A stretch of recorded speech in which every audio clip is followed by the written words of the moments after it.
আমি এখন যে রাস্তা দিয়ে হাঁটতেছি এটা হচ্ছে মূলত ঢাকা টু চট্টগ্রাম এবং Chittagong to Dhaka highway road. মূলত এটা আমাদের বাড়ির পাশে রাস্তা। আর আমি একটা বিশেষ কারণের জন্য আমি এক বাজারে গিয়েছিলাম।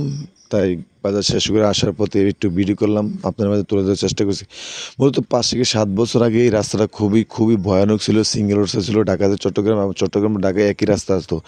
সো বিগত কয়েক বছর আগে এটা ডিভাইডেড হয়ে যায়, এখন একটু দুর্ঘটনা কমছে। তারপরে একটু ভয় লাগে, কারণ রাস্তার সাইডে হাঁটতে একটু ভয় লাগে। যাইবার সময় সিএনজিতে গেছিলাম, কারণ আসবার সময় আমাদের বাড়িতে আসার পথে রাস্তাটা একটু দূরে হয়ে যায়, তাই ভাবলাম একটু হাইটটা বাড়িতে চলে যায় আর আপনাদের মাঝে একটু ভিডিও করার চেষ্টা করি। মূলত আগে যে পরিমাণ দুর্ঘটনা ঘটতো, চোখের সামনে অনেক দুর্ঘটনা দেখছি।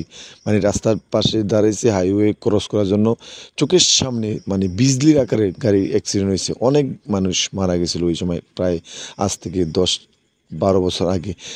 এখন মোটামুটি দুর্ঘটনাটি কমে গেছে, কারণ ডিভাইডেড হয়ে গেছে।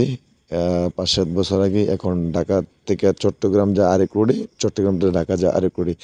সো রাস্তার পাশে আমাদের গ্রাম, তাই ভাবলাম একটু হাঁটাহাঁটি করে বাড়িতে যাওয়া যাক। তারপরে হাঁটতে হাঁটতে বাড়িতে যাওয়ার উদ্দেশ্যে রওনা হলাম। আর বাড়ি দেখতে পাচ্ছেন কি পরিমাণ গাড়ি চলে, কারণ এটা হচ্ছে হাইওয়ে রোড। এটা যদি অচলে যায় তাহলে যে বিজনেস বা ব্যবসা ঢাকা থেকে চট্টগ্রাম যে বন্দর আছে ওই বিজনেস অফ হয়ে যাব, কারণ এটা হচ্ছে মেইন রোড বাংলাদেশের জন্য। সো যতটুকু পারছি আপনাদের মাঝে তুলে ধরার চেষ্টা করছি। তো ভালো থাকবেন, সুস্থ থাকবেন আর একটু সাপোর্ট দিবেন। ধন্যবাদ সবাইকে। আল্লাহ হাফেজ।